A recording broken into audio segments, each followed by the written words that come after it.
కావలి పురపాలక సంఘంలో పారిశుద్ధ్యం మీద ప్రత్యేకమైన కార్యాచరణ ప్రణాళిక అమలుపరచబడింది. దీనిలో భాగంగా మనకి మొన్న జరిగిన ఐవీఆర్ఎస్ ఫీడ్బ్యాక్ అంటే ఇంటింటికి ఫోన్ కాల్స్ ద్వారా ప్రజల యొక్క అభిప్రాయాలు, శానిటేషన్ ఎలా జరుగుతుంది, రోజు మీ ఇంటికి శానిటేషన్ వర్కర్స్ వస్తున్నారా, మీ చుట్టుపక్కల ఉన్న డ్రైన్స్ అన్ని శుభ్రం చేస్తున్నారా అని ఐవీఆర్ఎస్ ద్వారా ఫీడ్బ్యాక్ తీసుకోవడం జరిగింది. దీనిలో మన కావలి పురపాలక సంఘంలోని రామ్మూర్తిపేట సచివాలయము రాష్ట్ర వ్యాప్తంగా జరిగిన సర్వేలో 2వ స్థానంలో నిలవడం జరిగింది. దీనికి మన కావలి పట్టణ ప్రజలందరికీ కూడా ధన్యవాదాలు తెలియజేసుకుంటున్నాం. పట్టణాన్ని మనం పరిశుభ్రంగా ఉంచాలంటే ప్రజల సహకారం తప్పనిసరిగా కావాలి.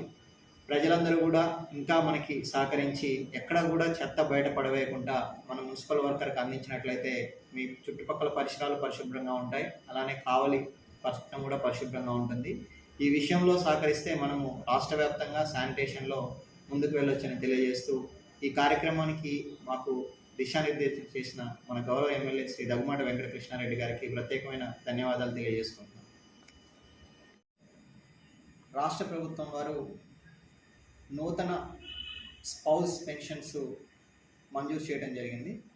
దీనిలో భాగంగా కావలి పురపాలక సంఘానికి 189 పెన్షన్లు మంజూరయ్యాయి. వీళ్ళందరికీ కూడా రేపు మన గౌరవ శాసనసభ్యులు గారి చేతుల మీదుగా ఎంపీడీఓ ఆఫీస్ ప్రాంగణంలో పెన్షన్ల పంపిణీ కార్యక్రమము చేపట్టబడ్డాం. ఈ కార్యక్రమానికి పెన్షన్ లబ్ధిదారులు ఎవరైతే నూతన పెన్షన్స్ మంజూరు కాబడ్డాయో వాళ్ళందరికీ కూడా మన సచివాలయం సెక్రటరీస్ ద్వారా వాళ్ళకి తెలియజేయబడుతుంది.